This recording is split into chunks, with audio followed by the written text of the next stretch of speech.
Good morning, my dear brothers and sisters in Christ. I bring greetings in the name of Jesus. యేసుక్రీస్తు వారి శ్రేష్టమైన పూజింపుదగిన నామం పేరట మీ అందరికీ కూడా హృదయపూర్వకంగా శుభాభివందనాలు తెలియజేస్తున్నాను. మీరంతా బాగున్నారా? క్షేమంగా ఉన్నారు కదా? ప్రార్థనలు ఎదుగుతున్నారా?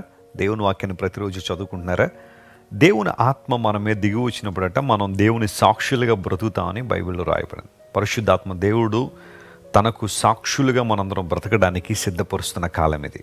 ఎక్కడుంటే అక్కడ దేవుని సాక్షులుగా మనం బ్రతకాలనేదే దేవుని యొక్క ఆలోచన. అయితే దేవునితో ప్రతిరోజు సహవాసం చేయడం వల్ల ఆయన రూపంలోనికి మనం మార్చబడుతుంటాం. ఎప్పుడైతే క్రీస్తు స్వరూపంలోనికి మనం మార్చబడుతున్నామో ఆయన మనస్సును గ్రహిస్తాం. దేవుని ఆలోచన ఒక్కటే, ప్రతి ఒక్కరూ సువార్త వినాలి, సువార్తకు స్పందించాలని దేవుని యొక్క ఆలోచన. బైబిల్ గ్రంథాన్ని మనం తెరిచినప్పుడు ఎన్నో వాగ్దానాలు మనకు కనబడుతున్నాయి. ప్రతి వాగ్దానం కూడా మన జీవితంలో నెరవేర్చబడాలని దేవుడు ఆశిస్తున్నాడు.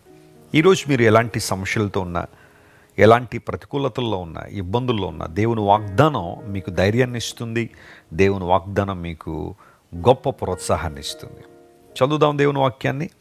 మీ దగ్గర బైబిల్ ఉంటే తెరవండి. కీర్తనల గ్రంథం 34వ కీర్తన 18వ వచనం చదువుకుందాం. Psalm 34 and verse 18. విరిగిన హృదయము గలవారికి యెహోవా ఆసన్నుడు, నలిగిన మనస్సు గలవారిని ఆయన రక్షించును. The lord is nigh unto them that are of a broken heart. Broken heart and contrite spirit అని రెండు పదాలు ఇక్కడ రాయబడ్డాయి. Broken heart and contrite spirit. విరిగిన హృదయం గలవారిని, నలిగిన మనస్సు గలవారిని దేవుడు రక్షిస్తాడు. విరిగిన హృదయం గలవారికి దేవుడు ఆసన్నుడు. ఆసన్నుడు అనే మాట అక్కడ మనం చూస్తున్నాం. ప్రపంచ పోకడి రోజులు ఎలా ఉంది అంటే, విరిగిన హృదయం గలవారి దగ్గరికి ఎవరు వెళ్ళడానికి ఇష్టపడడం లేదు. ఎందుకోసం అంటే, ఒక వ్యక్తి యొక్క సుఖములోనూ, ఒక వ్యక్తి యొక్క ఆనందంలోనూ పాలు పొందినంతగా ఒక వ్యక్తి బాధల్లో పాలు పంపులు పొందడానికి ఎవరు ముందుకు రావడం లేదు. కష్టాల్లో ఉన్న వారిని ఆదరించడానికి, నష్టాల ఊబులో ఉన్న వారిని లేవనెత్తడానికి ఎవ్వరూ ముందుకు రావడం లేదు. ఎందుకు అంటే, అలా వస్తే మరలా మనకి ఆ కష్టాలు చుట్టుకుంటాయేమో, ఆ నష్టాల ఊబిలో మనం కూడా దిగిపోతామేమోనని ఎవరికి వారు స్వార్థపూరితంగా ఆలోచన చేసే ప్రపంచంలో మనం ఉన్నాం. అయితే దేవుని చూపంతా ఎవరి మీద ఉంటుంది? దేవుని ఉద్దేశాలన్నీ కూడా ఎవరిలో నెరవేర్చబడాలని ఆశిస్తున్నాడంటే, ఎవరైతే విరిగిన హృదయం గలవారు ఉంటారో అలాంటి వారికి దేవుడు సమీపంగా ఉండాలని ఆయన ఆశిస్తున్నాడు. ఆసన్నుడు అనే పదం ఇంగ్లీష్లో నై అనే పదం వాడబడింది. హిబ్రూలోకి వచ్చేసరికి కారోబ్ అనే పదం ఉంది. కారోబ్ అంటే ఎట్ హ్యాండ్ అని అర్థం. ఇంకో ప్రాముఖ్యమైన అంశం ఏంటంటే, మోర్ రెడీ టు హెల్ప్. మనకు సహాయం చేయడానికి ఆయన ఇంకా సమీపంగా ఉన్నాడు. ఎంత అద్భుతమైన మాట ఇది. దేవుడు ఆసన్నుడట, ఆయన దగ్గరగా ఉండేవాడు. ఆయన దూరం అయిపోలేదు నీకు. ఆయన ఎక్కడో దూరంగా ఉండి తన పనులే తాను చేసుకుంటూ నేను పట్టించుకోకుండా వదిలేసినాడు కాదు. కొన్ని కుటుంబాల్లో బహుశా అలాంటి పరిస్థితులు ఉంటాయి. భర్త దూరంగా వెళ్ళిపోయి భార్య పిల్లల్ని పట్టించుకోరు. మన ఈ మధ్యన ఎవరో ఫోన్ చేసి అంటున్నారు, అయ్యా నా భర్త మమ్మల్ని విడిచిపెట్టి వెళ్ళిపోయాడు, 2 బిడ్డలు, మేము ఏం తింటున్నామో, ఎలా ఉంటున్నామో, హౌస్ రెంట్ ఎలా కడుతున్నామో, పిల్లలు ఏం చదువుకున్నారు, ఏం అడగట్లేదండి. వెళ్ళిపోయాడు, ఇంకా కుటుంబాన్ని మర్చిపోయాడండి. అంత కఠినుడిగా ఎలా ఉంటాడు నాకు అర్థం కావట్లేదని ఆ భార్య ఏడుస్తుంటే చాలా బాధ అనిపించింది.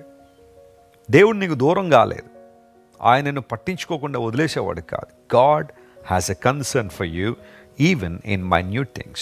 చిన్న చిన్న విషయాల్లో కూడా దేవుడు నీ గురించి ఆయన పట్టించుకుంటున్నాడు. ఆయన విరిగిన హృదయం గల వారికి దేవుడు ఆసన్నుడు. నలిగిన మనస్సు గల వారిని ఆయన రక్షిస్తాడు. నలిగిన మనస్సు, డాక్కా అనే పదం హిబ్రూలో వాడబడింది. నలిగిపోవడం అనేది. క్రష్ అనే పదం మీరు విన్నారా? క్రష్ చేయబడ్డం, నలిగిపోవడం. ఆ డాకా అనే మాటకు పౌడర్ అనే అర్థం కూడా ఉంటుంది. ఒక పిండి ఏ విధంగా గింజల్ని పిండిగా మార్చేస్తారు, క్రష్ చేసినప్పుడు అలా పిండిగా అయిపోతుంటే జీవితం కూడా కొన్నిసార్లు అలా క్రష్ చేయబడుతూ ఉంటుంది. ఒక ప్రక్క నుండి పరిస్థితులు, ఒక ప్రక్క నుండి మనుష్యులు, ఒక ప్రక్క నుండి దురాత్మ శక్తుల సమూహం, ఆధ్యాత్మిక పోరాటంలో క్రష్ చేయబడుతున్న అనుభవంలో కొన్నిసార్లు మనం ఉన్నప్పుడు ఆ పర్టికులర్ టైం నుండి మనం రక్షించే వాళ్ళు ఎవరు అంటే దేవుడే. ఆయన వైపు చూచినప్పుడు, ఆయన సన్నిధికి వచ్చినప్పుడు, ఆయన సన్నిధిలో మోకాళ్ళని, ప్రభువా నీవే నా దిక్కు, నీవు తప్ప నాకు ఎవ్వరు లేరని ఎవరైతే మనస్ఫూర్తిగా దేవుణ్ణి వైపు చూస్తారో అలాంటి వారికి దేవుడు రక్షణగా ఉన్నాడు. ఆయన వారికి సమీపంగా ఉన్నాడు. ఈరోజు నీకు ఆసన్నుడైన దేవుడు, నీకు సమీపంగా ఉన్న దేవుడు, నలిగిన మనసు నీలో ఉంటే నిన్ను రక్షించడానికి ఆయన సిద్ధ మనసు కలిగిన వాడు. ఆయన వైపు చూస్తావా? దావీదు భక్తుడు కూడా 51వ కీర్తన రాస్తూ దాదాపు ఇదే అంశాన్ని అక్కడ కూడా ప్రస్తావించాడు. దేవా, విరిగి నలిగిన మనస్సు నువ్వేం చేయవు, అలక్ష్యం చేయవు. బలులు కోరే దేవుడు కాదు నీవు, విరిగి నలిగిన హృదయాన్ని కోరుతున్నావు. ఎప్పుడైతే అలాంటి అనుభవంలోనికి మనం వస్తున్నామో దేవుడు మన సమీపంగా ఉంటున్నాడు, లేవనెత్తడానికి ఆయన సిద్ధంగా ఉన్నాడు. ఆయన వైపు చూద్దామా? ఒకవేళ ఈరోజు నీ జీవితంలో కూడా నలిగిన మనస్సు కలిగి ఉండి, విరిగిన హృదయాన్ని కలిగి ఉండి, ఎక్కడ తీసుకెళ్ళాలో తెలియక, వాటిని బాగు చేసేవాళ్ళు ఎవరో తెలియక, ఇంతవరకు తిరిగి తిరిగి లోకమంతా తిరిగి, మనుషుల చుట్టూ తిరిగి, ఇంకా వంచబడి, ఇంకా మోసగించబడి, ఇంకా అణిచివేయబడి, ఇంకా క్రష్ చేయబడి భయంకర పరిస్థితులని ఉంటే, come to Jesus. He is your loving saviour. He has a great concern for you and is the God of compassion. ఆయన కృపగల దేవుడు, ప్రేమగల దేవుడు, కృపా వాత్సల్యాన్ని కృమ్మరించే దేవుడు కనుక ఆయన వైపు నువ్వు చూడగలిగితే ఆయన ఎల్లప్పుడూ నీకు సమీపంగా ఉన్నాడు, ఆసన్నుడిగా ఉన్నాడు, నీ ప్రక్కనే ఉండువాడు. ఆయన నిన్ను నడిపించి బలపరచువాడు. ప్రార్థన చేద్దామా? కళ్ళు మూసుకోండి. ప్రేమగల తండ్రి, మాకు ఆసన్నుడుగా ఉండే దేవుడు కనుక నీకు ఉండాలి, మమ్మల్ని రక్షించే దేవుడుగా నీవు ఉన్నావు. అందరం బట్టి నీకు స్తోత్రాలు. ఈరోజు మా ప్రియులు ఎవరైతే విరిగిన హృదయాన్ని కలిగి ఉన్నారో, నలిగిన మనస్సును కలిగి ఉన్నారో, ప్రభువా, వారిని లేవనెత్తండి, కనికరించండి అయ్యా, మేలుతో వర్ణింపండి. నీ ప్రేమను, నీ గొప్పతనాన్ని వారు అర్థం చేసుకోవడానికి కావాల్సిన కృప దయచేయండి. అనారోగ్యంతో ఉన్న వారికి స్వస్థత ఇవ్వండి, సమస్యలు ఉన్న వారు లేవనెత్తండి. ఆర్థికంగా ఎవరైతే చిదిగిపోయారో వారందరినీ మీరు లేవనెత్తి బలపరిచి అద్భుతాలు చేయండి. ఘనత, మహిమ, ప్రభావం నీకు మాత్రమే ఆరోపిస్తూ యేసుక్రీస్తు వారి శ్రేష్టమైన నామం పేరిట అడిగి వేడుకొనిచున్నాం తండ్రి. ఆమేన్.